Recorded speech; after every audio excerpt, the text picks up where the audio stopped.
Ed Sheeran was born in February 1991 in Halifax, England. He began playing guitar at a young age and soon after started writing his own songs. When he was just a teenager, he moved to London to pursue his music, and his outpouring of creativity added up to several early EPs and hundreds of live shows. Getting a lot of attention with his online performances, Sheeran hit #1 on the iTunes chart before he ever signed with a record label. Since signing with Atlantic, Sheeran has sold millions of records, had a song appear in the second installment of the Hobbit trilogy, and won a Grammy for Song of the Year. The club isn't the best place to find a lover, so the bar is where I go.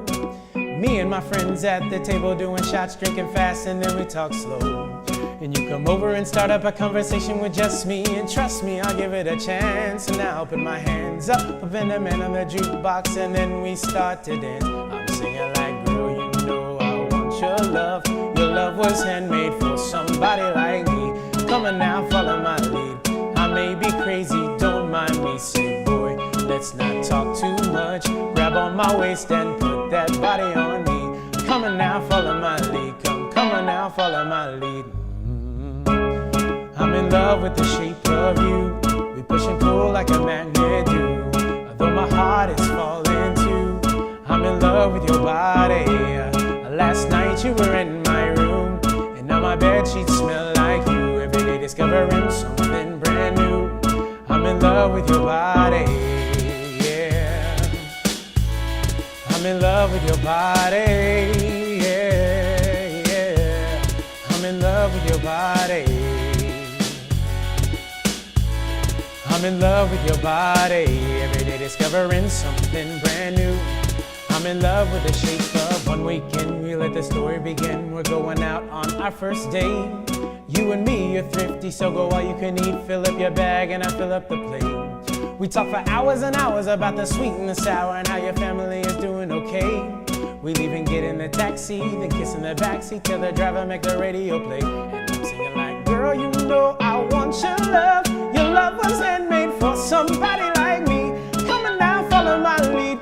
I may be crazy, don't mind me. Say, boy, let's not talk too much. Grab on my waist and put that body on me. Come on now, follow my lead. Come on now, follow my lead. I'm in love with the shape of you. We push and pull like a magnet do. Though my heart is falling too, I'm in love with your body. Last night you were in my room, and now my bed sheets smell like you. Every day discovering something brand new. I'm in love with your body, yeah. I'm in love with your body, yeah. I'm in love with your body. I'm in love with your body, every day discovering something brand new. I'm in love with the shape of you. Come on, be my baby, come on. Come on, be my baby, come on. Come on, be my baby, come on. Come on, be my baby, come on. Come on, be my baby, come on. Come on, be my baby, come on. Come on, be my baby, come on. Come on, be my baby. I'm in love with the shape of you. We push and pull like a magnet do. Although my heart is falling too, I'm in love with your body. And last night you were in my room, and now my bed sheets smell like you. Every day discovering something brand new. I'm in love with your body, yeah, yeah, yeah. I'm in love with your body, yeah. I'm in love with your body, yeah. I'm in love with your body, every day discovering something brand new. I'm in love with the shape of you. When I was a child, the dreams that I had, well, I'm old, and I say I'm old even though I'm 31, but Star Search was on, and so I would look at that and be like, oh, Star Search, even though I didn't sing that much, or even though I didn't really know I could sing, I'd want to be on Star Search, Apollo, and then we would grow up watching crazy things like the Michael Jackson videos. And then as I got older, I had 5 sisters and they were all into the boy bands and whatnot. So For me, it was a performing aspect. I just wanted to be a performer. Didn't know what it was, didn't know anything about it or how to do it, but I wanted to do it. Currently, right now, what are some of the things that you're performing in? Oh man, so I just got done with a show at UK called Once on This Island with the dance and theater department. I'm currently, actually when this airs, I would have just gotten done with a show last night called Joseph and the Amazing Technicolor Dreamcoats. So I performed that with First United Methodist Church. They did a concert version of it. So I played Joseph in that. And then I'm currently now working on something called A Grand Night for Singing. It's with the UK Opera Department. And that is gonna be this summer in June at the Singletary Center. So I introduced you guys to Daryl during the mentor episode, and during one of the meetings that I was with him and just talking through life, he challenged me to chase the nose. And I was kind of wondering, like, what does that mean? And he said, you've pretty much done everything that you've wanted to do, and you've kept yourself inside this box. But why don't you dream big? Why don't you chase something that is a definite no, and you make people say yes to you? And so I got to thinking, and I was wondering, I had auditioned for Broadway a few times for a few different roles, and they were kind of supporting behind the scenes roles. Never got cast in them.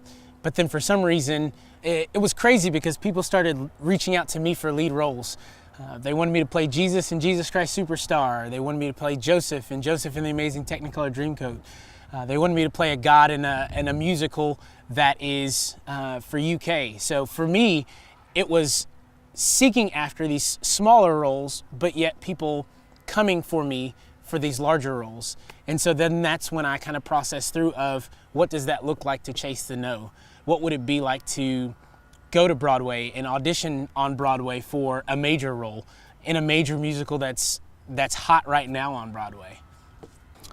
So for me, I just started in musical theater 2 years ago, and it's absolutely crazy the things that I've gotten to do in this time frame that I've been doing what I've been doing.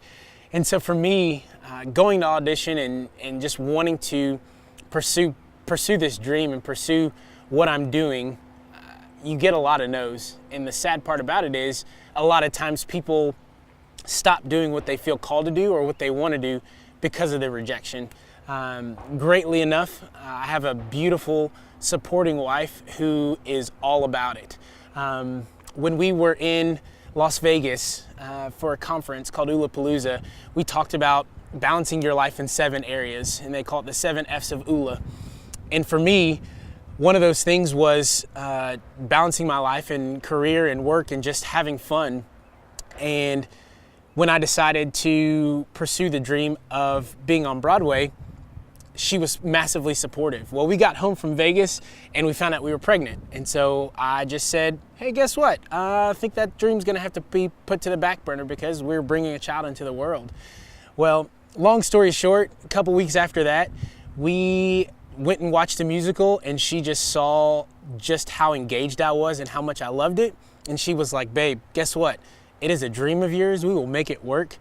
I want you to do it. And so having somebody massively just always cheering for me in my corner and having a solid support system has made it easy for me to just continue through the no's, through the negativity, through some of the hardships, even in rehearsals. Take charge. Standing on a pitcher's mound, standing in this field of dreams, the pitcher takes charge of what's going on the field. He's typically the captain. He makes things happen. You have to do the same thing for your life. Don't let the negativity of people or the aspect that other people are afraid to chase their dreams make you stop from doing what you feel called to do and what you want to do. It's crazy that I'm wearing this shirt and it says Beyond Limits. I didn't know that we were going to shoot this today, but I think it's absolutely awesome because the fact is you're only limited by yourself. You're only limited, and the ceiling is exactly what it is. It's a ceiling, and you can either blow the roof off your ceiling or you can stay encapsulated by that ceiling. But truly, it's all a choice, and it's up to you, no one else. Put in the hard work, make decisions, make choices that are going to place you in the places that you want to be. Some of the best advice that I've ever gotten in my life and that I continue to give to other people is do the things now that nobody wants to do so you can do the things later on that people want to do but they can't because they didn't make those decisions to do in the first place. So at the end of the day, choose to do what you want to do and run hard after it. So Ed Sheeran was chasing the nose. He didn't even have a record label yet. He went all the way across the pond to London so that he could explore his music as a teenager. #1 iTunes on the charts without a record label, it's unheard of. Chasing the nose is truly the key to all success. If you look at it, there was guys like Michael Jordan that got told no all the time. The guy couldn't make the team. He kept getting rejection after rejection after rejection. So he just went at it harder. It was his passion. He knew that there was something in him that was going to make him one of the greats. Since I learned this philosophy of chasing the nose, I've really been trying to apply it to my life, especially in the last, 6 to 8 weeks. I've just been going out there on a limb, reaching out to people that I never thought I could have a relationship with or that I never thought would respond to me, and it's been truly amazing. I've shaken hands with Grant Cardone, guy who built an empire in the auto industry and has been a mentor of mine for 20 years. I got to hang out with Tom Benson from the New Orleans Saints. Josh Cummins and I went out to his house and it was incredible. He gave me a tour of his theater and his library. I mean, this man is 87 years old and he's done so much, but he found value in me and made me feel special and important, like I was the only one.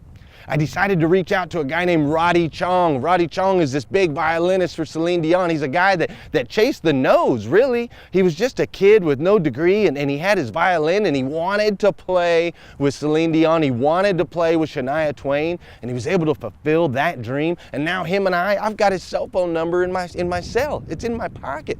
Him and I are starting to build a relationship, and we're having conversations simply because I reached out to him one day chasing a no.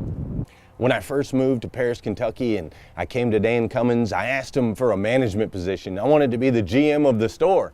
I wasn't interested in selling cars or any of those levels I'd already been at, so I presented my resume and I chased the no, and I got a no. I got a straight no from Josh Cummins. He said, "Man, I don't need any managers." So since then, what I've done is I've fought hand and fist. I've clawed my way. I've honed in my craft. I've practiced every day. I study every day. I train every single day. And in the period of 6 years, I took that no, where they told me no, I couldn't be the GM, to what's now a yes. I now am the GM. Not just the GM of a dealership that was selling 120 cars the day I started, but the GM of a dealership that's selling 850 cars today.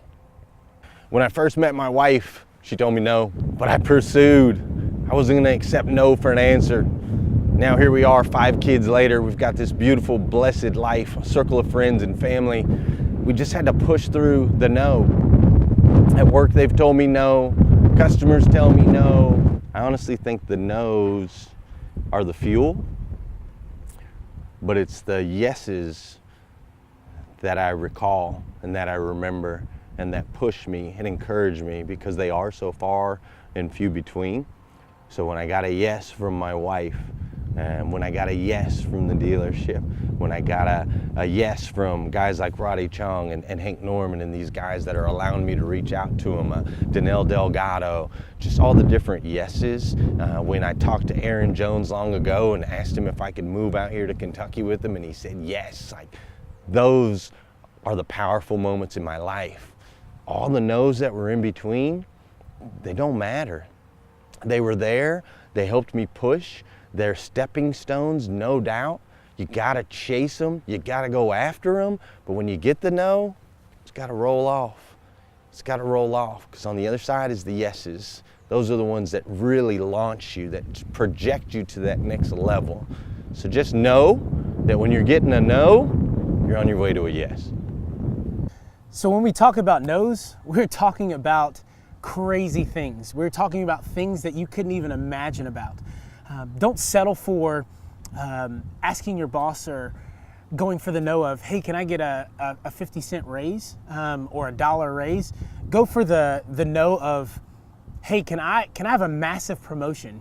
I really want to take stock in this company and what we're doing. So can you take and put me at this next level of management, because that's where I feel like I need to be and where I can best suit our company.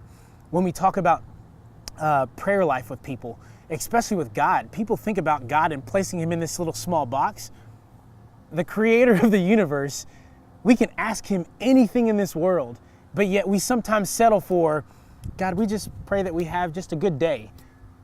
No, God, I want to have the best day I've ever possibly had on this earth today. That's my prayer.